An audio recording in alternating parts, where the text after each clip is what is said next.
Before we begin, a quick note for all of you listeners.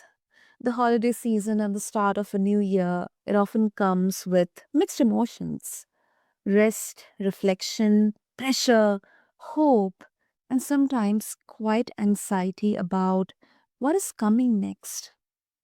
Today's conversation is not about pretending that everything is feeling good. It's about learning how to stay present, grounded, and mentally prepared when life feels uncertain. Welcome back, listeners, to the Mindful Living Podcast. I'm your host, Sana, and this time of year, it often pushes us into two extremes. Either we reflect deeply or we rush straight into planning the next chapter of our lives. Some of us feel calm, but then some of us, we have this feeling like we're left behind, and it's a really bad feeling. Some of us feel like we're ready for change, but then others feel exhausted by the idea of another reset. And today's guest brings a rare combination of disciplines that speak directly to this moment. Alexandra is a master of astrology, martial arts, hermetic philosophy. She has spent over 15 years teaching astrology and tarot internationally and over 20 years teaching martial arts as a sensei in Boxe. Oh my goodness. Okay, I have to work on this pronunciation. But then, listeners, her work focuses on helping entrepreneurs and executives foresee and prepare for imminent events, not just spiritually, but strategically. And listeners, let me tell you that this conversation is not about blind belief or positivity. It is about awareness, preparedness, and personal responsibility. So, Alexandra, welcome to the Mindful Living. And as always, it's a joy to have you here with us. Oh, thank you so much, Sana. Thank you for having me today. It's wonderful to be here. Wonderful, wonderful.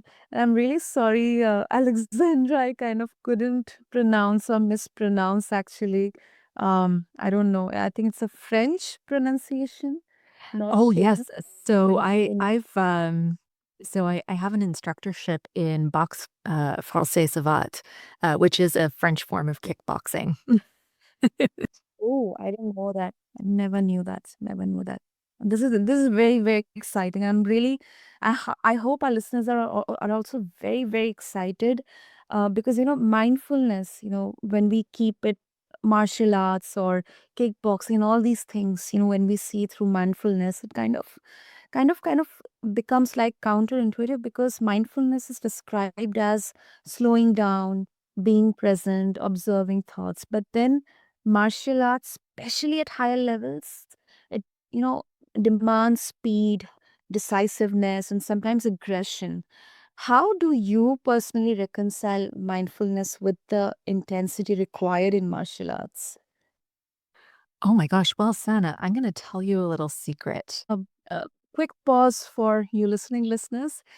If this conversation is already giving you language for what you feel inside, or if you feel it's helping you see your patterns with a little less shame, hit follow. All right, back to it. The best martial Uh-huh. artists all have a strong presence of mind. And I want to kind of paraphrase actually one of my own teachers. His name is Sovereign Mm, Exismus Hedero, and he talks about this concept of your inner universe. And mhm, we could really think of mindfulness as your inner universe. And if you're not in control of your inner universe, you mhm, can't expect to be effective in the outside world. mm, So the best martial artists really work on mindfulness because, you mention aggression and speed and decisiveness. And these are all things that actually come from mindfulness practices. So that is the gift that you get on the other side of them, actually. And mm, and so for people who don't have that inner awareness and who really don't have that emotional and mental mastery, right? Controlling their inner universe, um, they actually don't do well in the higher levels of martial arts because your mind and your emotions can actually stand in the way of performance. And so it seems kind of counterintuitive because most people think that um, these martial artists are acting only out of instinct. And Mm. and instinct is part of it. Um, but in order to come to that place where uh, the emotions of dealing with aggression don't become a hindrance, you really have to have a strong background in mindfulness so that you can be the observer. That is so interesting. That is so interesting. And do you believe that mindfulness makes people calmer, or does it actually make them more decisive when, pressure hits? Well, I think that it does both because in order to be more decisive when things go awry, when things go crazy, you have to be calm. And so that decisiveness is based on being fully present in the moment and by not becoming ungrounded by the thoughts and emotions that are generated during difficulty. Hmm. I really love that response.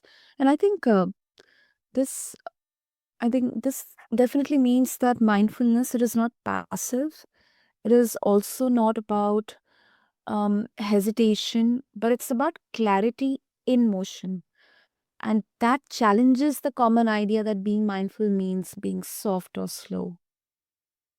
Absolutely. Like, Sana, one of the greatest gifts of mindfulness and of developing your own universe, mastery over your mind and emotions, is that it gives you the ability to deal with, oh, what's the word that I'm looking for here? Um, Anticipation. So anticipation is when you start making presumptions about whatever is coming, right? And so for some people, maybe their boss says to you, "Hey, can I talk to you in an hour?" And so their mind starts anticipating all the 50 different things that their boss is trying to talk to them about. And it's like, "Oh no, am I in trouble for this? Am I in trouble for that? What's going on? Am I getting fired?" And so their mind is anticipating so many different outcomes. And as a martial artist, anticipation, which really is one of the, I guess you could say, enemies of mindfulness, and why we become mindful. Anticipation is what gets you in trouble in martial arts. So I often like to give this example, Sana. So I've been a boxer for many years, and one of the things that you can't do is you can't presume or anticipate a hit. So, I've seen this time and again where someone sees the punch coming and their mind tells them how much that punch is going to hurt. Hmm. And of course, their immediate reaction is that they turn their face away in anticipation of pain, right? But when you do that, you actually get hit worse. If you actually look at the punch, your hands can do something about it, right? So if you maintain that calmness of presence, you can be decisive and you can actually block it or move your head or, something else, right?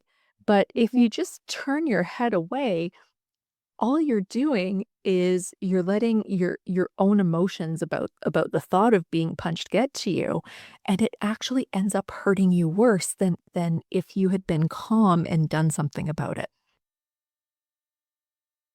Wow.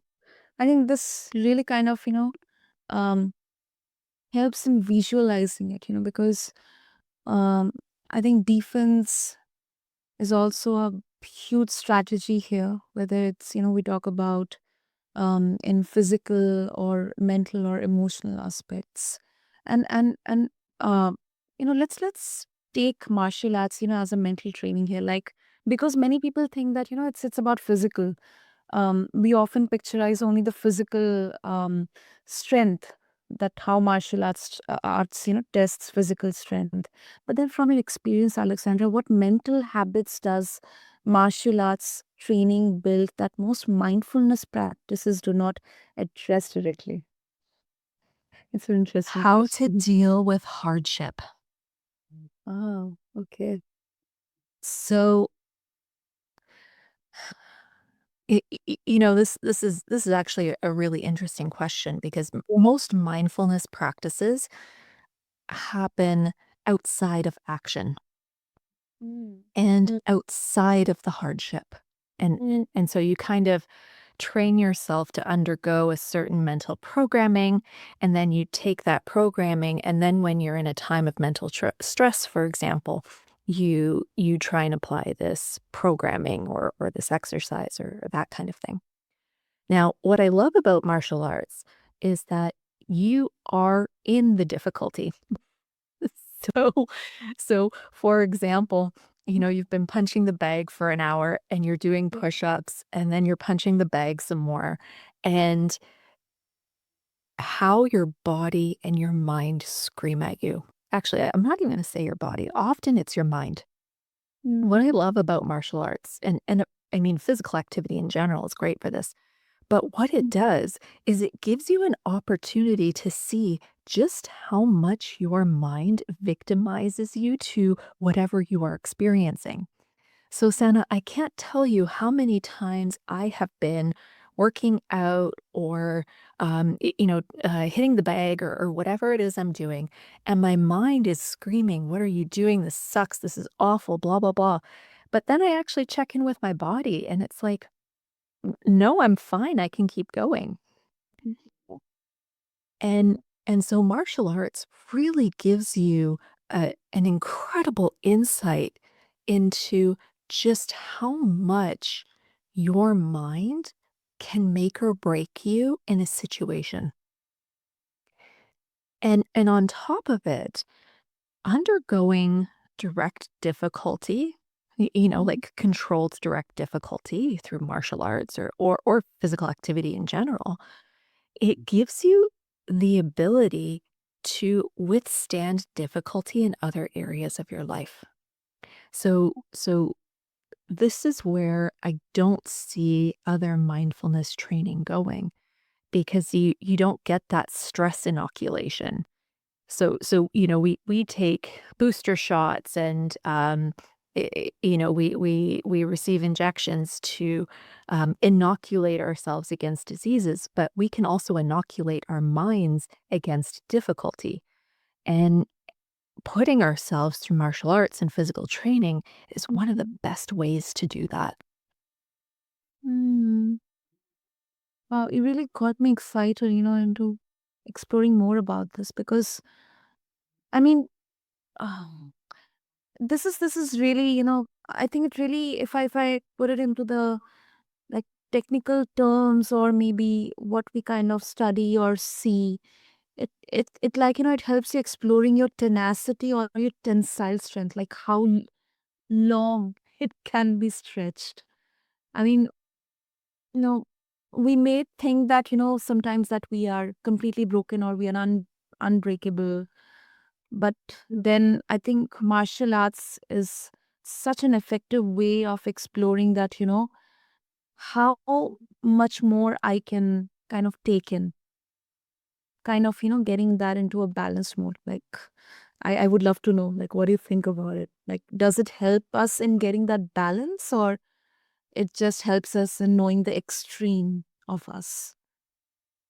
Well, I love this point that you're making here, Sana, because part of the reason many people are stressed is because they actually don't know what they're capable of.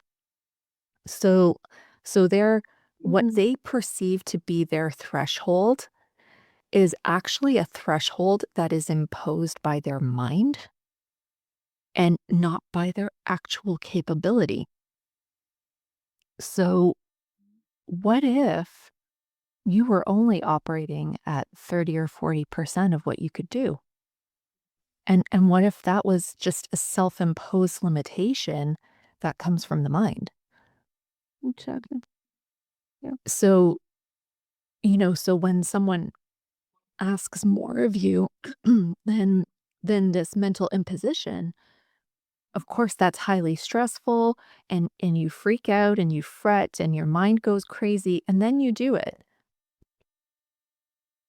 And you realize, well, maybe it wasn't that bad. Maybe I am capable of more. And part of that, knowing our capability, is also a part of mindfulness. And if you don't know what you can do, if you don't know who you are, then everything is going to stress you. True. Absolutely. And I can vouch for it from my own experiences.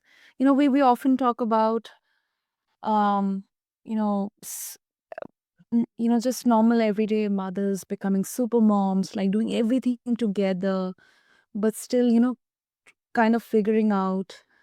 Sometimes, we don't even know what exactly is our capacity or what are our strengths. And I think it really helps us. Martial arts really helps us in kind of concentrating or focusing in there. Absolutely. And I think that knowing yourself really is one of the central concepts to mindfulness. That is important. Mindfulness is simply awareness. And in awareness, there is always the option to create change. So you have to be aware of yourself. And then you also have to be perceptive or open to what is happening around you. And Mm. martial arts absolutely trains this. Of course, you might get to know yourself through the lens of, what are my physical talents or physical capacities. But martial arts is also revelatory about your own mental and emotional nature as well. You really get to know yourself as a person because martial arts isn't always about aggression. And not every martial artist is aggressive either. And that's why there are many different martial arts styles and, various ways of participation. Because some people, yes, they're looking to get into the ring and maybe knock out Jake Paul, make a couple $1 million, and that's wonderful. But then there are people who do it for themselves because it is a way of really engaging in their own fiery energy and also de-stressing. Absolutely. Absolutely. Such a great point that you made, Alessandra. Such a great point. And I think the next question is also very, very, it's one of my favorite because I think as a person, as a human, I'm still learning this, and it's a lifelong kind of a course for me, like preparing for the unknown, especially entrepreneurs, executives, but overall as a human, because you work specifically with them, entrepreneurs and executives who need to anticipate change. And I think this is becoming more and more relevant in today's day and age. And then mindfulness, it teaches the acceptance of uncertainty. Why business often demands control and prediction. So, how do you help people balance acceptance with strategic preparation?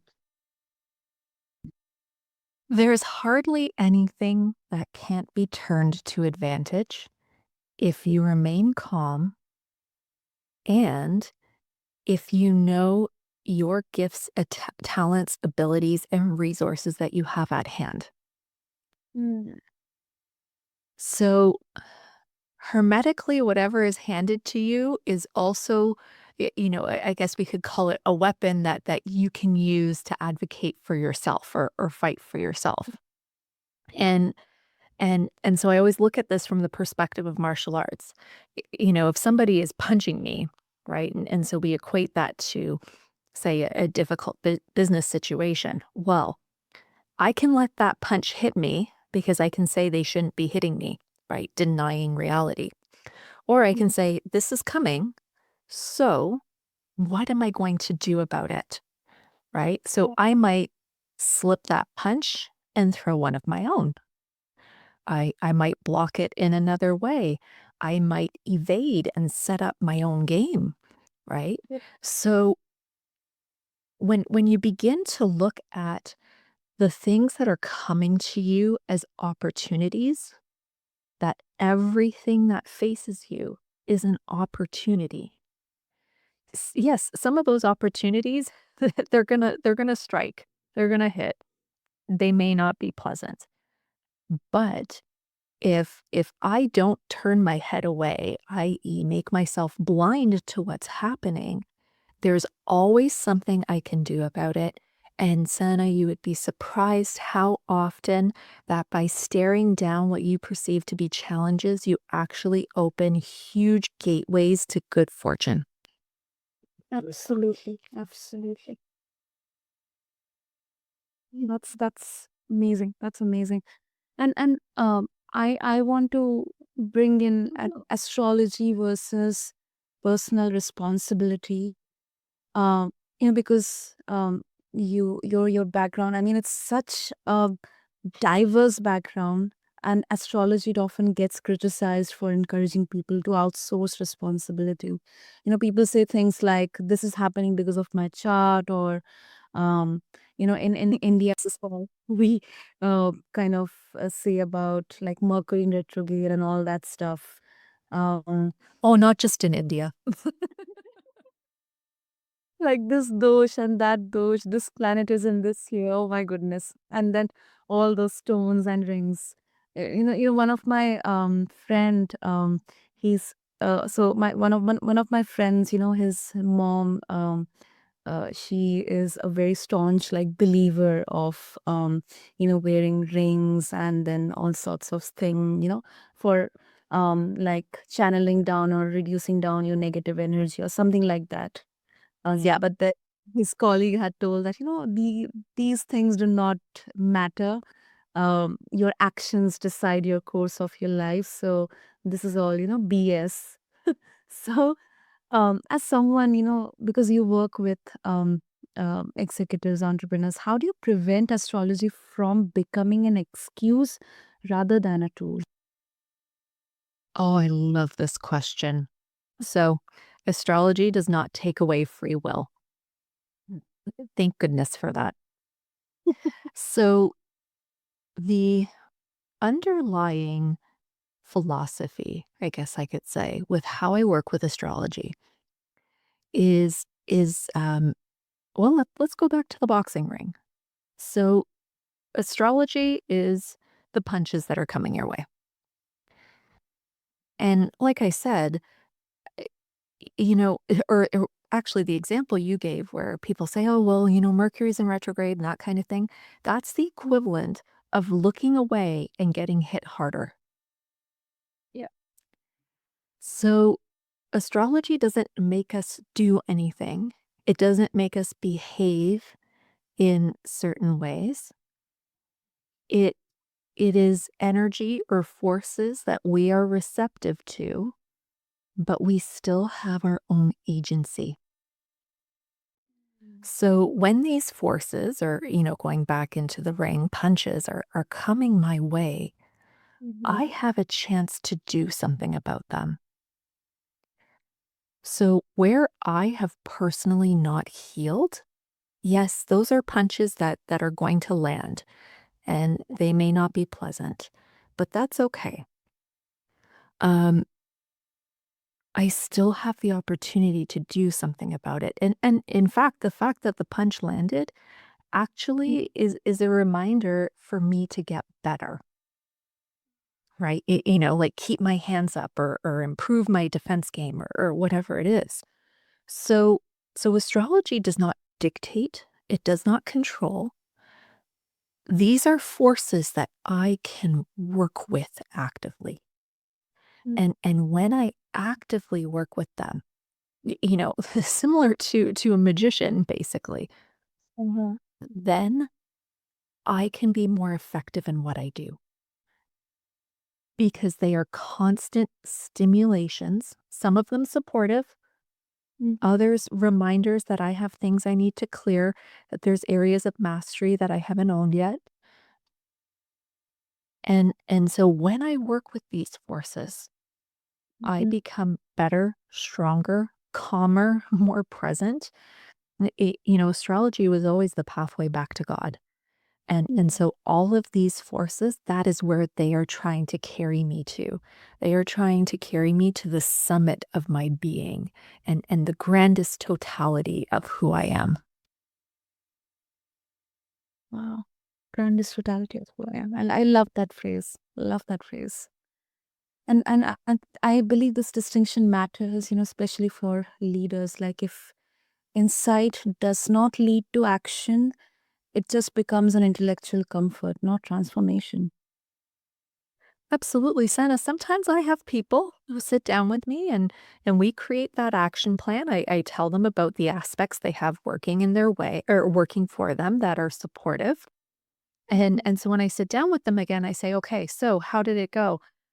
Oh, well, I didn't act on it. Yeah. Yeah. And and it's like, well, you just missed out on a supportive window of opportunity. Why didn't you act on it? This is a time you really could have made some great progress. Yep. Well, I didn't feel like it. So in effect, they allowed their own emotional state to get in the way of something bigger and greater for themselves that would just completely blow their emotional state out of the water if they had just done it. Absolutely. Absolutely. I think I've really observed, not just in business or professional world, but in personal lives as well. Sometimes most of our decisions or those like we assume the output in advance, and we are driven by fear or obligation or shame or guilt, and after some time, we again might get into that circle of judgment, that why didn't I take that decision, why didn't I go with that, maybe something is wrong with me. Yeah, well, there's nothing wrong with you. Yeah. Yeah. This is the thing that shame is, it's such a pervasive thing. And shame is one of the greatest underminers to the human spirit that exists. And Mm. and if you can conquer shame, um, that honestly would be the equivalent of, for the most part, conquering negativity in your life. Exactly. That's how pervasive it is. No doubt. No doubt. um Alexandra, as always, such personally a learning um conversation, reflection for me as well, and I'm very sure for our listeners as well, because we just kind of lived, witnessed, heard. We have begun on this journey to understand this beautiful confluence of mindfulness, martial arts, mental strength, astrology. Thank you so much once again. And of course, if listeners they would like to connect with you after this conversation, what would be the easiest way? The easiest way would be to actually go to my website, astrologerroyale.com. And I would love to connect with anyone who is interested in Hermetic philosophy, martial arts, and astrology as well. Amazing, amazing. Listeners, as I always do, and I'll have all the links in the show notes, so just refer to them. And before we close this conversation, um, I think this conversation, listeners, remind us that mindfulness is not escape, martial arts is not violence, astrology is not fate. Each is a tool, and tools require responsibility, discipline, and honest self reflection. So, Alexander, once again, thank you so much for bringing such clarity and grounded insight. Thank you. Oh, that was my pleasure. Thank you so much, Insana. That was so beautiful what you just said. Thank you. Thank you. And to all of our listeners, you do not need to have everything figured out. You do need to stay present, prepared, and willing to engage with reality as it is. And if this episode resonated with you, take a moment to reflect. Not on what you want the new year to give you, but on what kind of awareness and strength you are willing to bring into it. Until next time, this is the Mindful Living. Stay grounded, stay curious, and take care. Thank you.